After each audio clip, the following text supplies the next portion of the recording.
सभी साथियों को मेरा नमस्कार। स्वागत है आप सबका आज 23 जनवरी के जनसत्ता विश्लेषण में।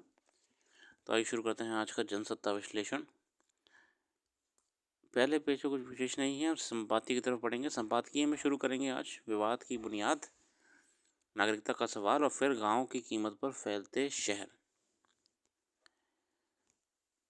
विवाद की बुनियाद में हमने जानने का प्रयास करा कि ऐसे जो हाल ही में वीसी अपॉइंटमेंट के रूल आए थे, यूनिवर्सिटीज़ में जो वाइस चांसलर होते हैं, नेशनल एजुकेशन पॉलिसी के तहत यूजीसी ने नए नए नियम लाए थे वीसी के अपॉइंटमेंट के लिए। एक तो दिक्कत उसमें कंप्लेंट ये लोगों की हुई कि सेंट्रल गवर्नमेंट की पावर्स बढ़ा दी हैं अपॉइंटमेंट्स में भी। इसके अलावा स्टेट्स से इस बारे में कोई सलाह मशवरा नहीं करा गया है। इसके अलावा एकेडमिक्स के बाहर वाले फील्ड के लोगों को भी वीसी बनाने के एलिजिबल कर दिया है। इसके अलावा इसका विरोध जो हायर एजुकेशन लॉबी है, प्रोफेसर्स वगैरह कर रहे हैं, ये उनका ये मानना है कि जब सारी ज़िंदगी इस फील्ड में लगा देते हैं हायर एजुकेशन में, उसके बाद अगर वीसी कोई ऐसा व्यक्ति को बनाया जाएगा जो कि इस फील्ड का ही ना हो, दूसरे एकेडमिया का हो, तो ये कहीं ना कहीं नाइंसाफ़ी इस क्षेत्र में रहे लोगों के लिए ही हो जाएगी। और कई पॉइंट्स हैं, देखते हैं। कुलपतियों की नियुक्ति को लेकर कई राज्य सरकारों और राज्यपालों में बीच पहले से तनातनी रही है। अब विश्वविद्यालय अनुदान आयोग के नए मसौदे पर विवाद शुरू हो गया है। केंद्रीय शिक्षा मंत्री ने नए नियमों का बचाव करते हुए कहा कि ये नियुक्ति की पिछली सभी प्रक्रियाओं का पालन करता है। मगर हैरत की बात है कि कुलपतियों में चयन और उनकी नियुक्ति पर बने रहे नए मसौदे को लेकर तैयार करने से पहले राज्यों को भरोसे में नहीं लिया गया। नतीजा ये हुआ कि न केवल गैर भाजपा शासित राज्यों ने आपत्ति जताई, बल्कि जो बीजेपी की स्टेट्स हैं उन्होंने आपत्ति जताई है इसमें। कहा जा रहा है कि नए नियमों मुताबिक विश्वविद्यालयों की दूरदर्शी और नेतृत्व क्षमता वाले कुलपति मिलेंगे, लेकिन दूसरी ओर 10 साल की शिक्षण की अनिवार्यता खत्म कर दी गई है। यानी गैर शैक्षिक क्षेत्रों के लोग कुलपति बनेंगे। जाहिर है इससे शिक्षा की गुणवत्ता पर असर पड़ेगा। चयन में आयोग के प्रतिनिधि को भी भूमिका रहेगी। ऐसे में राज्य सरकार की सलाह और उनके ओर से भेजे गए नामों का ये महत्व रह जाएगा। और सही बात है, जो लोग इस फील्ड में पूरी ज़िंदगी लगा दे रहे हैं हायर एजुकेशन में अपना, फिर फ़ायदा क्या रहेगा? कोई फ़ायदा नहीं रह जाएगा। ये तो वही बात हो गई कि छोड़िए। मगर फ़िलहाल बेहतर होगा कि उसी फील्ड के लोगों को लिया जाए जो कि अपना कंट्रीब्यूशन दे रहे हैं लंबे समय से, वो जानते हैं बारीकियों को। अगला आर्टिकल है नागरिकता का सवाल। ये अमेरिका में डोनाल्ड ट्रंप साहब द्वारा बर्थ राइट सिटीजनशिप ख़त्म करने को लेकर है। राष्ट्रपति पद की शपथ लेने के साथ ही जिस तरह डोनाल्ड ट्रंप ने आनन फानन अनेक कड़े फैसले और ऐलान कर डाले, वो स्वाभाविक है दुनिया भर में तरह तरह के कयास लगाए जाने लगे। सबसे कड़ा फैसला उन्होंने अमेरिका में जन्म के साथ ही हर बच्चे को स्वतः वहाँ की नागरिकता मिल जाने संबंधी कानून को रद्द करने का किया। इस पर तुरंत प्रतिक्रियाएं आनी शुरू हो गईं। अब डेमोक्रेटिक पार्टी के प्रभाव वाले ही वहाँ के 22 राज्यों ने इस फैसले को अदालत में चुनौती दी है। भारतीय मूल के सांसदों ने भी इसका विरोध किया है। इसके अलावा ट्रंप शासन के अधीन काम करने वाली कई संस्थाओं ने इसे अदालत में चुनौती दे दी है। जाहिर है ट्रंप प्रशासन के लिए इस फैसले पर आगे कदम बढ़ाना आसान नहीं रह गया। जन्म के साथ नागरिकता का कानून अमेरिकी संविधान के वर्णित है, इसलिए उसे बदलने पर विरोध की आशंका पहले ही क्षण से जाने लगी है। असल में डोनाल्ड ट्रंप साहब की पॉलिसी ये है कि उन्हें अमेरिका के ही लोगों को अब आगे बढ़ाना है, वहीं के लोग को रोज़गार देना है, और जो ओरिजिनल वहाँ के इमिग्रेंट्स नहीं हैं, जो वहीं के लोग हैं, हालांकि अमेरिका पूरा इमिग्रेंट्स का ही देश है, सीमाओं पर सख्त निगरानी न होने के कारण हर वर्ष लाखों लोग अवैध रूप से घुस आते हैं। ट्रंप ऐसे हर विदेशी नागरिक को अमेरिका से बाहर निकालना चाहते हैं जो अनडॉक्यूमेंटेड हैं, इलीगल हैं। इसलिए शपथ ग्रहण समारोह के साथ ही उन्होंने सीमाओं पर आपातकाल लगा दिया और वहां सेना भेजने का फरमान जारी कर दिया। ऐसा नहीं कि ट्रंप से पहले अवैध घुसपैठियों पर नज़र नहीं रखी जाती थी, ये गलत तरीके से आए लोगों को वापस नहीं भेजा जाता था। मगर ट्रंप जिस तरह विदेशी नागरिकों का वहाँ से सफाया करना चाहते हैं, उसे किसी भी लोकतांत्रिक देश का कदम नहीं माना सकता। हालांकि हर देश की अपनी नीति होती है, हर कोई अपने अपने हिसाब से सोचता है।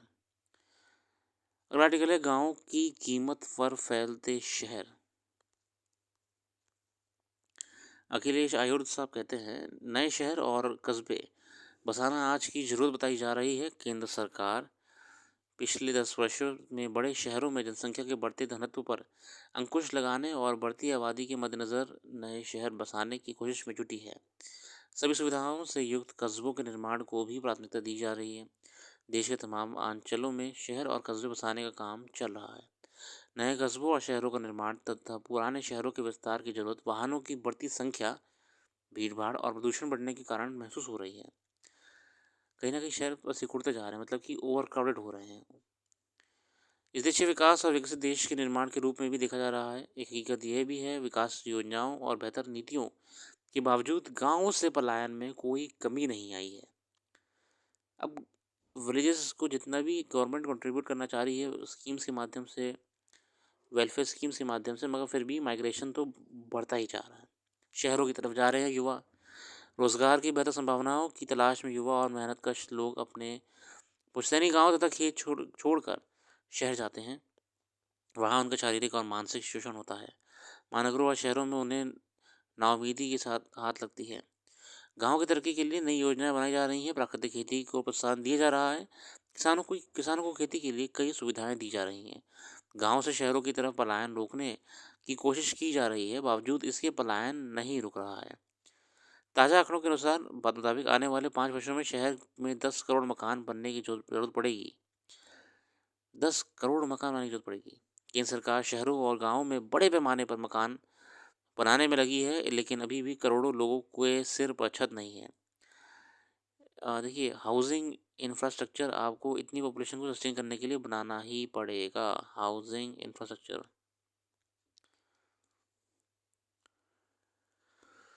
इन नए शहरों में कौन आखिर बसेगा? जाहिर सी बात है, गांव का वह धनी वर्ग जो अब खेती नहीं करना चाहता, वह गांव से निकलना चाहता है। युवा जितने भी हैं वो एग्रीकल्चर में इंटरेस्ट नहीं देते हैं, उनको जॉब्स चाहिए शहर में। वो चाहते हैं कि अच्छा लाइफस्टाइल, एक अपने जनरेशन्स के लिए मॉडर्न लाइफस्टाइल। शहरीकरण के सकारात्मक पक्ष विकास को इंगित करते हैं, मगर ये कई समस्याएं पैदा करने की वजह के रूप में भी देखा जाता है। इसलिए इस पर सवाल भी उठते हैं। आज गांव में जो समस्याएं हैं उनमें गरीबी और उससे बढ़ता हुआ पलायन प्रमुख है। दूसरी समस्याएं रोजगार का अभाव है। शहरीकरण केंद्र और राज्य सरकार की नीतियों का हिस्सा है। इसका सीधा मतलब है कि गांव से लोग नए शहरों में आकर बसें और सरकार वहां सारी सुविधाएं उपलब्ध कराए। मगर सवाल है कि नए शहरों को बसाने के लिए जो आधुनिक सुविधाएं होनी चाहिए वह क्या पर्यावरण की कीमत पर मुहैया कराई जा सकती हैं? जलवायु परिवर्तन का नया संकट दुनिया भर में पैदा हुआ, उससे पैदा हुई अधिक गर्मी, अधिक बरसात, उससे बढ़ती बाढ़ की समस्या और अकाल। पूरा देखिए अब क्लाइमेट सिनेरियो चेंज हो चुका है अब तो। भारत के हर बड़े और मझोले शहरों में आज प्रदूषण सबसे बड़ी समस्या है। इसके अलावा कूड़े का निपटान और स्वच्छता को सततता बनाए रखने बड़ी समस्या है। दिल्ली, मुंबई, कोलकाता, अन्य शहरों में मूलभूत ज़रूरतों की बेहतर व्यवस्था होने के दावों के बावजूद सच यह है कि दिल्ली सहित कई बड़े शहरों में भीड़ बढ़ रही है। विकसित देशों में शहरीकरण देश के विकास का पर्याय है।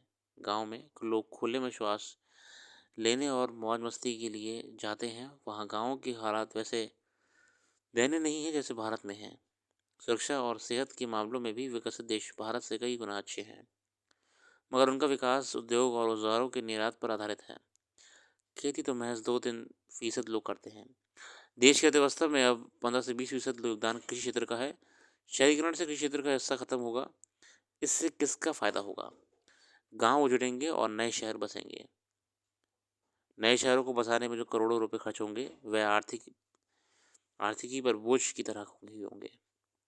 इसलिए शहरीकरण रोजगार, स्वास्थ्य, शिक्षा, सुरक्षा और वंचितों को हर तरह के संसाधन मुहैया कराने का समाधान नहीं है।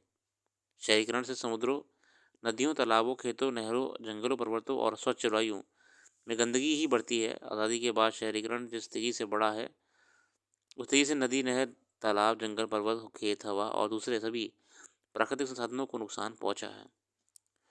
बहुत ही बढ़िया लेख में एक कंट्रास्ट दिखाने का प्रयास करा है कि कैसे अर्बनाइजेशन, शहरीकरण एक ड्रीम लगता है हर किसी को, मगर वो रियलिटी भी है। लोग अर्निंग कर पा रहे हैं, जॉब अपॉर्चुनिटीज़ मिल रही हैं, मगर इसके अलावा ये एक बहुत बड़ा डार्क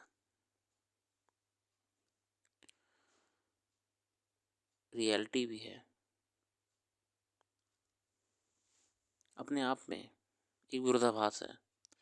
शहरीकरण जितना लुभावना लगता है, अट्रैक्टिव लगता है, उतने इसके नेगेटिव एस्पेक्ट्स हिडन हैं, बहुत सारे। जॉब्स हैं मगर हर किसी के लिए नहीं है। लोग इतने ज़्यादा माइग्रेट कर गए हैं कि शहरों में जगह कम पड़ रही है। प्रदूषण नए चरम सीमा में बढ़ता जा रहा है। इन सबको रोकने के लिए सरकार ने कई योजना चलाई कि लोगों को उनके गांव में ही वापस से रोज़गार देने का प्रयास करा जाए, मगर ये वो योजनाएं कागजों में ही चली हैं, क्योंकि माइग्रेशन आज भी रूरल से अर्बन की तरफ बढ़ता जा रहा है। क्यों? वही चकाचौंध और non agricultural jobs, informal sector की तरफ युवाओं का आकर्षण, जो कि एक बबल की तरह है। अब शहर भी सस्टेन नहीं कर पा रहा है इतनी बड़ी पॉपुलेशंस, इसलिए उन्हें एक्सपैंड करना पड़ेगा।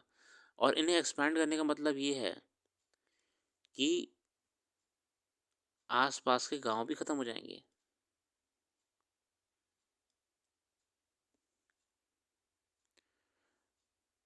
चिंता का विषय है।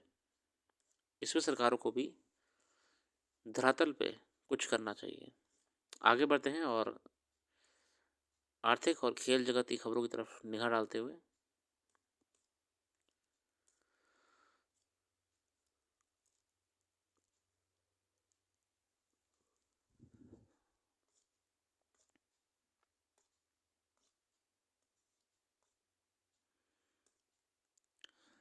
फिलहाल आज के लिए इतना रखते हैं। अपना कीमती समय देने के लिए बहुत बहुत धन्यवाद। कल फिर आएंगे नई वीडियो के साथ। जुड़े रहिए और वेबसाइट को भी रेगुलरली विजिट करते रहिए। आपको करंट अफेयर्स वहाँ पे डिटेल में आज की मिल जाएगी। Thank you.